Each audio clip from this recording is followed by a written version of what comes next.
In this video, we'll be learning the drums to the song Sunshine of Your Love by the band Cream, drummed by the legendary Ginger Baker, of course.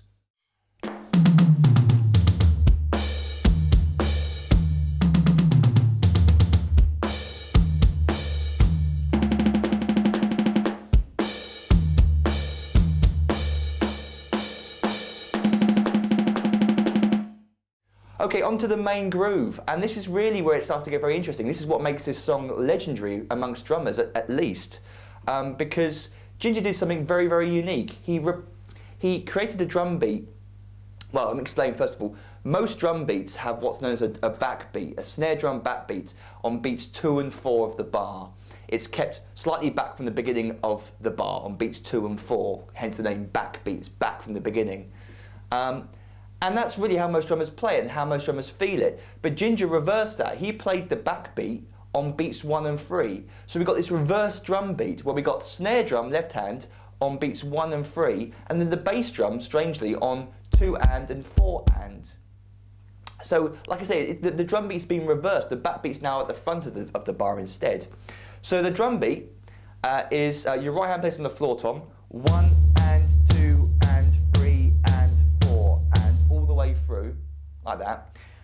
Snare drum, or turned off snare drum, is on beats 1 and 3, so at the same time as the floor tom, 1 and 2 and 3 and 4 and then bass drum goes on 2 and 4 and after each snare drum. So we get just the left hand of the bass drum without the floor tom to confuse us, just for now.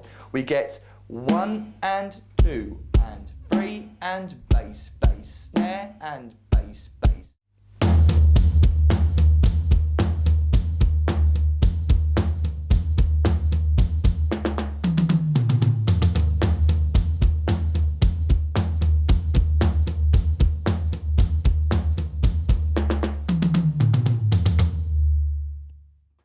A little reminder of what I said earlier on in this video is that it's not really important. If you want to play onto this song, you got exactly what he plays here to learn if you like, if you want to learn it note for note. But if you're jamming along, you know, if you miss out a bass drum or a floor tom note, or you hit a medium tom instead of a floor tom, or a high tom instead of a medium tom, no one's going to notice.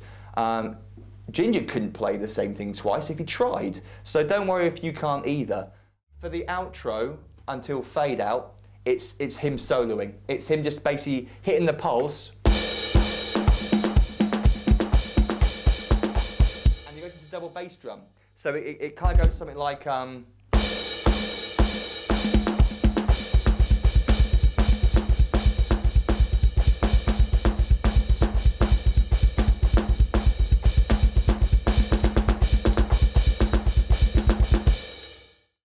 And then we got a new rhythm.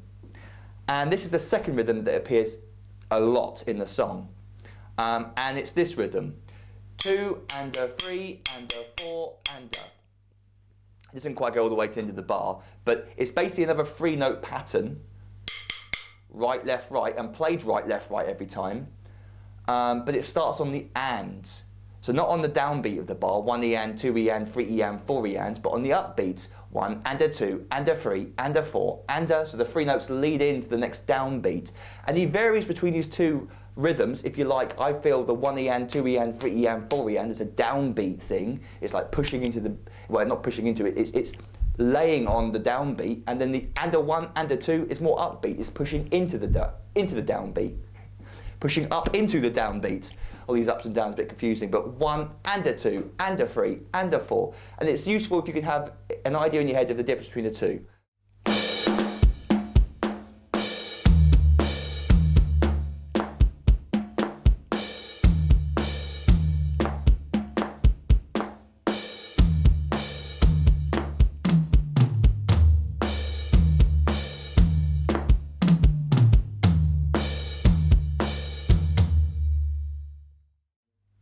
And when you're playing along to it, if you make a mistake, miss a tom, play a different tom instead of what's on the page, don't worry, leave it, that's fine, that's absolutely fine. As long as the rhythm, the pulse is correct, the timing is good, then it doesn't matter if you hit a high tom or a medium tom or a floor tom, or your snare drums are on or off or whatever.